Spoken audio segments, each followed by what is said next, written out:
Tout le monde, bonsoir. Donc, nous recevoir Joël Loquet, qui est un personnage très connu, que en pile monde connaît en Haïti. Je dis à lui au Cap Haïtien, nous ne pouvons pas quitter l'inaperçu, il faut que nous parlions avec lui.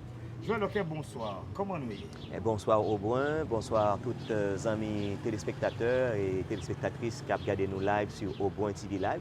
C'est un vrai plaisir pour moi de venir de temps en temps au Cap Haïtien. Bon, j'étais ici la semaine dernière dans le cadre d'un séminaire sur l'intelligence artificielle.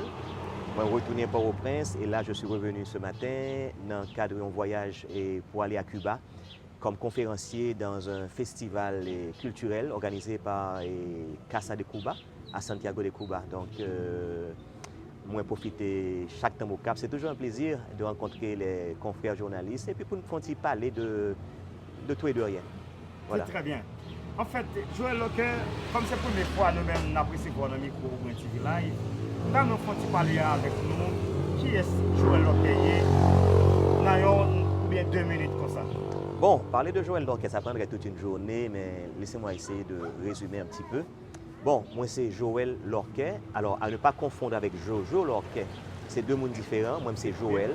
L'autre qui s'appelle Jojo, c'est Joseph Loquet, qui est dans la politique, qui est dans... Enfin, tout ce qu'on connaît. L'autre activité. Oui, l'autre activité. Mais moi-même, moi c'est petit un pasteur nazaréen. J'ai grandi dans la parole de Dieu, dans l'évangile. J'ai fait mes études primaires chez les frères de Jean-Marie Guillou à Port-au-Prince.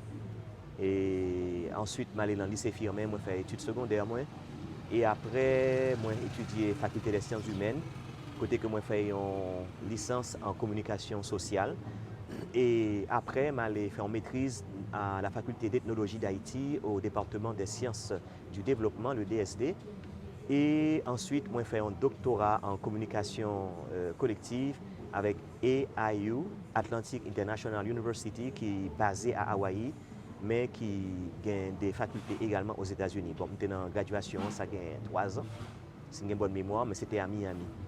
Je fais un deuxième doctorat actuellement en gestion des systèmes éducatifs avec ISTEA, que le docteur Samuel Pierre a créé et qui est basé à Montréal. Et donc, je fais un doctorat avec eux tout.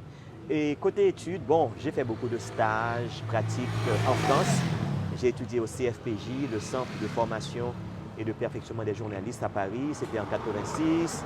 En 87, moi j'ai fait une étude en Allemagne avec la Internationes. J'ai passé 1 mois en Allemagne. Et côté comme j'ai visité les 7 Länder, sous les 7 départements allemands. Bon, Francfort, Bonn, Cologne, Munich, Hambourg, Berlin. Et à l'époque, ce qui est intéressant, c'est que j'ai eu la chance de visiter le premier pays communiste. À l'époque, c'était le Berlin-Est. Le but n'était pas encore tombé, c'est plus gros souvenir. Malheureusement, à l'époque, pas de caméra, ça pour me faire des émissions. Même songer, c'était vraiment un bel voyage, côté que m'allais traverser le mur. Et m'allais ouais, parti communiste là, qui était vraiment choqué parce qu'il y avait vraiment beaucoup de différences entre l'Allemagne de l'Ouest et l'Allemagne de l'Est communiste. Et l'autre étude que j'ai fait, je suis allé à Singapour.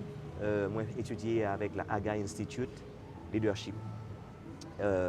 C'est un leadership, ça me capable d'appeler Global Leadership, qui donne une compétence côté que je suis capable d'enseigner le leadership, mais surtout dans les questions qui soient liées aux familles.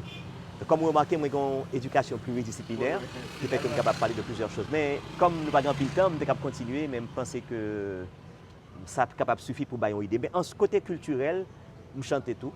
Je fais musique évangélique surtout. Oui, moi j'ai fait partie de la première génération de Alabanza, côté que sur leur premier album. Oui, c'est ça, très bien. Côté que je chantais 2 musiques sur le premier album, c'est Pigo Cadeau avec Remède Soufflé. Bon, moi j'ai publié 4 albums personnels et là, moi j'ai 2 autres albums qui sont séparés, là, qui sont déjà en vidéo, qui seront bientôt disponibles pour le public. Et côté littérature, bon, moi je suis un écrivain, j'ai publié 25 ouvrages différents sur plusieurs thématiques et des ouvrages sur les médias, des ouvrages sur le tourisme, des ouvrages sur la culture. Le dernier livre publié, c'est Médias de proximité, c'est thèse. Médias de proximité. Ce qui veut dire c'est... C'est un titre qui est vraiment intéressant. Oui, les médias de proximité et leur implication dans l'éducation civique en Haïti, c'est un parallèle entre comment médias communautaires et comment ils éduquent la population. Est-ce qu'ils font un travail qui est valable, est-ce qu'ils ont des limites, et qui ça peut faire pour être capable de briver, servir communautaire de manière efficiente et efficace. Donc j'écris sur plusieurs sujets et je écris toujours tout le temps de ma vie parce que depuis 5 ans, je n'ai pas écrit pour écrire, je n'ai pas écrit poésie, je n'ai pas écrit roman. Bon, je n'ai rien contre ceux qui le font, mais je fais des recherches scientifiques pour pouvoir faciliter l'avancement de la science et apporter des éléments de solution aux différents problèmes que ce pays traverse. Donc c'est un petit peu ça. Voilà. Donc c'est là que nous avons posé une question. Ça. Parmi toute recherche, toute écriture qu'on fait, toute étude, maintenant, qui étude qu'on fait sur la crise haïtienne? Moi, j'ai 5 livres avant qui étaient les intellectuels haïtiens opinent sur la crise haïtienne, côté que moi été servi avec thématique crise là et moi fait un sujet de recherche scientifique. Côté que j'ai interviewé une trentaine d'intellectuels haïtiens et non des moindres, avec un même questionnaire et à partir de résultats enquête là, enfin à partir de ça a été dit, nous faisons un dépouillement et nous parvenir à un résultat scientifique.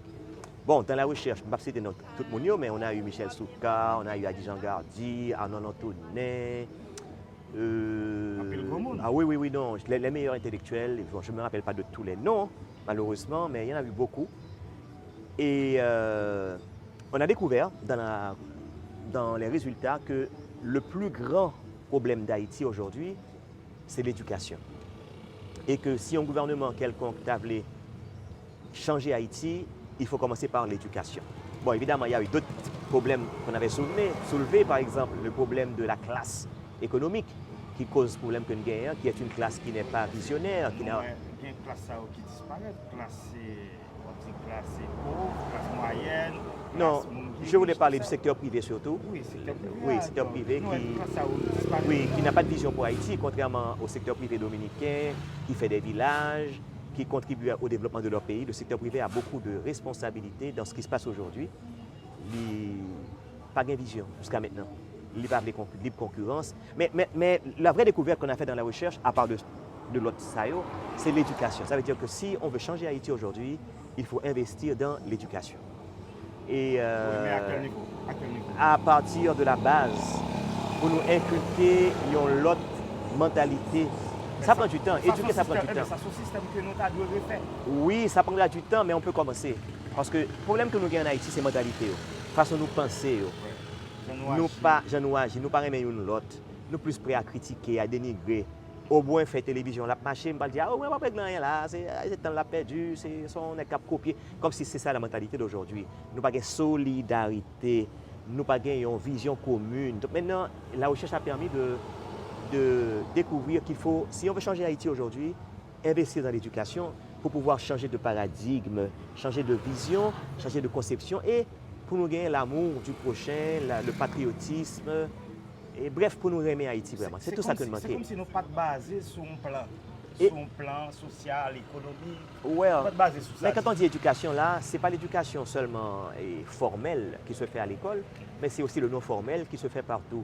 À l'église, à la radio.